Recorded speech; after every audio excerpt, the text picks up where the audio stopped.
Oke, halo teman-teman, assalamualaikum warahmatullahi wabarakatuh. Di video kali ini saya akan berbagi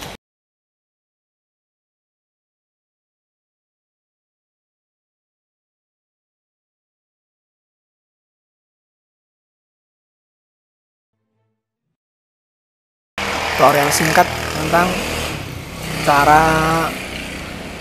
melacak kerusakan pada dinamo kipas angin Cosmos. Tuh, Cosmos.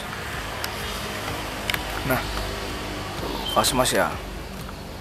Kipas angin dinding nih, Bro. Kipas angin dinding atau kipas angin tempel, teman-teman ya. Ini dinamo atau motor kipasnya nih tipis ya, slim alias tipis ya. Ini kerennya ini sangat tipis. Terus kumparannya ini juga tipis ya, lebih tipis dari kipas duduk, kipas yang berdiri itu. Oke, ini sudah saya bongkar covernya, casingnya ini. Saya sedikit berbagi tutorial informasi aja teman-teman ya. Jadi jika ada yang salah, ada yang kurang menurut sampean, ada yang salah, mungkin mohon dikoreksi aja, ditulis di kolom komentar ya. Di sini saya akan berbagi informasi aja menurut pengalaman saya ya. Oke, di sini sudah saya bongkar gulungan kipasnya, ini sudah saya lepas lakbannya, lakban pembungkus sambungan kabel ini. Wah, ini kabelnya banyak sekali. Oke, untuk kasus kipas ini yaitu mati total teman ya. Jadi kipasnya masih baru nih, bisa dilihat dari sini. Nah, ini kabel-kabelnya masih mulus, masih baru ya. Bodinya juga masih mulus, Bro, jadi masih baru. Jadi kipas Cosmos ini kerusakannya yaitu mati total, dinyalakan nggak bisa, ditarik-tarik 1 2 3 tombolnya juga nggak bisa nyala, tetap nggak mau gereng, jadi nggak ada respon apa-apa dari kipasnya, cuma diam aja. Oke, di sini setelah saya bongkar kelihatan ini ada gulungan yang putus atau ada kawat tembaga, kawat email yang putus. Ini jalurnya dari jalur dari kapasitor ya, dari kapasitor kipasnya. Ini kapasitornya 1,2 mikrofarad. Jadi ini yang putus ini yang paling sering terjadi di dinamo kipas atau motor kipas itu. Yang pertama adalah kabel putus, kabel sini ya. Kabel sini sering putus biasanya, atau saklar selektornya juga rusak kadang ya, kadang-kadang juga rusak saklar selektornya, atau kabel ke bagian dinamo ini ada yang korosi atau merpel ya, ada yang putus ya. Terus yang sering terjadi juga ini kawat tembaga atau kawat email di gulungan kipas ada yang putus seperti ini ya. Untung saja ini yang putus cuma satu teman ya, ini cuma satu antara sini dengan yang dari kapasitor ini putus. Terus setelah saya cek ini ternyata, ini saya buka dulu langsung kabelnya. Setelah dicek itu ternyata termofuse-nya juga putus teman. Ini kalau untuk mencari termofuse kipas atau dinamo kipas angin Cosmos tuh tersembunyi teman ya, termofuse-nya. Jadi kita urut aja, kita urut dari sini, dari kabel biru biasanya ya, atau pokoknya kabel yang langsung dari stop kontak ini. Maksud saya kabel yang langsung dari kabel steker, kabel colokan ini. Nah, ini kabel biru, ini kan langsung diklem ya, nggak melewati selektor. Kalau yang melewati saklar itu berarti untuk kecepatannya ya. Jadi yang untuk masuk ke termofuse itu adalah kabel netralnya, atau ya ibaratnya min lah ya, min yang kecepatan itu plusnya, ibaratkan seperti itu temen ya, cuma misalkan aja biar mudah. Oke, ini termofuse nya di sini, cari aja kabel biru dari bawah tadi, ini kabel biru. Oke, kabel biru sini. Nah, dia di sini terhenti, terus dia disambung lagi pakai seperti kawat nih, kabel tapi lebih kaku. Nah, inilah termofuse nya. Ini ada 2 kabel kuning teman-teman ya, dilihat, coba saya zoom lagi. Oke, biar fokus dulu. Oke, di sini ada 2 kabel kuning. Nah, kabel kuning 2 buah ini adalah termofuse-nya teman-teman ya. Termofuse-nya tersembunyi di dalam sana, di dalam gulungan kipas, tertanam di sini. Saya nggak mau bongkar karena nanti susah membalikannya ya. Ini dua ini saya cek pakai tester, harusnya terhubung seperti ini, seperti Thermofuse pada Magicom. Ini kita cek ya, harusnya kalau normal dia terhubung. Oke, nggak terhubung sama sekali ini. Oke, di layar LCD tester nggak ada angka sama sekali ya. Jadi sudah dipastikan Thermofuse-nya rusak atau Thermofuse-nya putus ya. Jadi arus listrik kalau diibaratkan ini listriknya DC, itu arus listrik, bukan arus listriknya ya. Kalau diibaratkan dinamo ini DC, tegangan ya kok tegangan min lah, negatif atau groundnya itu nggak sampai. Ini Thermofuse-nya ini sudah dipastikan putus karena diukur nggak ada nilai sama sekali. Ini harusnya terhubung seperti ini, tapi ini nggak ada. Oke, dipastikan putus teman ya. Terus mungkin Thermofuse ini putus gara-gara tadi overhead, kepanasan ya, suhunya melebihi suhu dari Thermofuse-nya, akhirnya Thermofuse-nya putus.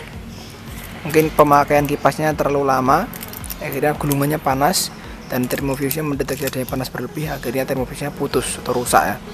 Jadinya tegangan ini kalau diibaratkan tadi ya, kalau tegangan DC negatifnya itu nggak masuk ke dinamo, ini terhambat atau terhenti karena Thermofuse-nya putus. Jadi Thermofuse itu diibaratkan seperti sekring teman ya, seperti sekring atau saklar. Jadi kalau Thermofuse-nya putus, maka arus listrik pun terhenti gara-gara Thermofuse-nya putus ya. Seperti saklar, kalau saklar itu nggak dinyalakan, maka si bebannya itu nggak akan nyala. Jadi Thermofuse itu diibaratkan sebagai sekring atau saklar otomatisnya ya, saklar suhu ya, otomatis pemanas otomatis iya, seperti otomatis suhu itu ya. Jadi ketika kena panas tinggi dia langsung mati, mengamankan dinamonya agar tidak terbakar. Seperti itu fungsinya sebenarnya Thermofuse-nya. Tapi kalau Thermofuse terlalu sensitif, maka juga kipasnya sering rusak, kena panas sedikit langsung mati, itu. Kalau untuk video kali ini saya akan jumper aja, ini nggak akan saya ganti Thermofuse-nya. Ini biar kipasnya jadi lebih tahan lama, awet gitu ya, nggak mati-mati terus kipasnya. Oke, ini kabel dua ini nanti saya akan jumper jadi satu seperti ini. Saya akan jumper seperti ini. Dan nanti kita akan sambung, saya akan sambung ini kawat tembaga yang putus tadi. Nih, saya akan kerik dulu pakai cutter ya. Oke, saya kerik dulu. Saya langsungkan dulu. Saya akan jumper dulu dan nanti saya akan sambung. Apakah kipas langsung nyala? Simak terus videonya, jangan lupa subscribe. Oke, sip teman-teman, ini sudah saya sambung ya. Thermofuse-nya yang saya katakan tadi nih. Nah, ini kabel biru, saya jumper langsung ke kabel abu-abu ke kapasitor ya. Nih, saya jumper, jadi Thermofuse-nya udah nggak kepakai, saya langsung jumper aja biar nanti nggak putus lagi Thermofuse-nya. Oke, dan ini kumparnya juga sudah saya sambung juga, ini kawat tembaga yang tadinya putus. Oke, biar fokus dulu. Set. Nah, ini teman ya, bisa kelihatan ini tadi saya sambung, saya solder, udah tersambung. Oke, setelah itu saya akan rapikan dulu. Saya akan cek dulu teman ya, lupa. Tadi kan sebelum saya sambung itu kan di inputnya sini nggak ada hambatan ya, di input sini. Sekarang kita cek, tadi sebelum diservis, sebelum diperbaiki kan di sini nggak ada hambatannya ya. Kalau dicek menggunakan nih multitester di mode dioda atau di ohmmeter itu tadi nggak ada hambatan.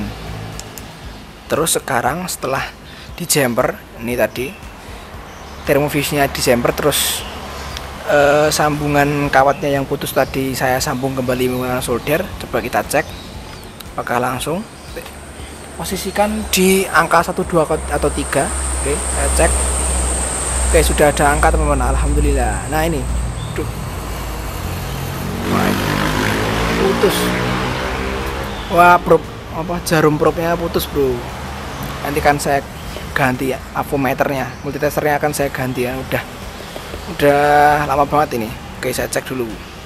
Oke, sudah ada nilainya 743 ohm. Ini nomor 3, coba nomor 1. Nomor 1 kita cek. Oke, juga sudah ada 887. Nomor 2. Oke, 820 ohm. Sudah ada nilai teman-teman ya, sudah ada nilai atau hambatan resistansinya sudah terbaca, berarti sudah normal lah. Jadi kalau diibaratkan nanti kalau ditancapkan listrik, dinamonya sudah bisa berputar, sudah bisa nyala. Oke, saya akan rapikan dulu. Saya akan bungkus lagi ini sambungan-sambungan kabelnya biar lebih rapi, dan nanti tinggal kita testing, kita coba. Jangan lupa subscribe karena subscribe tuh gratis, tis. Oke, sip teman-teman, ini sudah saya bungkus ya, sudah saya rapikan. Singkat cerita, tadi sudah saya jumper tadi ya, langsung saya rapikan, terus langsung saya pasang lagi bodi dan casingnya dan baling-balingnya juga. Oke, kita sekarang tinggal mencobanya, tes ya, uji coba. Kita coba tancapkan ke stop kontak. Bismillah, bukan nyala ya, bismillah. Oke, sip, alhamdulillahirobbilalamin, alhamdulillahirobbilalamin, ya Allah, wis kena bro. Sudah bisa temen ya, sudah bisa berputar tuh, bisa dilihat baling-balingnya berputar sangat kencang, dan anginnya pun juga kencang ya. Angin yang dihasilkan kipas dinding atau kipas tempel kosmos ini kencang ya, lumayan menghembuskan angin ini, jos. Hembusan angin ini mantap pokoknya. Udah cukup untuk menghilangkan suhu. Nah ini nomor 3, coba nomor 1.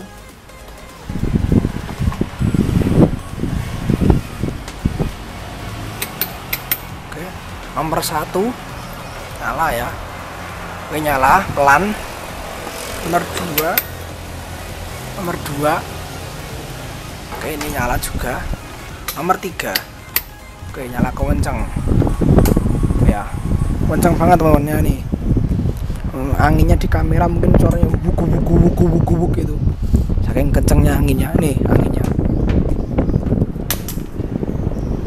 kencang pol, mantep lah.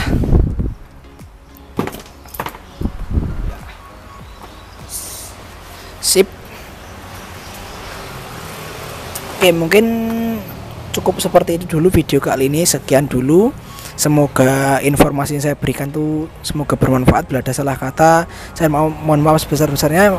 Bila ada salah penyampaian mohon dikoreksi teman ya. Karena maklum juga manusia, banyak salah. Mohon maaf sebesar-besarnya bila ada salah. Sampai jumpa di video selanjutnya. Tetap semangat, jangan lupa bersyukur. Salam mobil elektronik. Wassalamualaikum warahmatullahi wabarakatuh. Boom.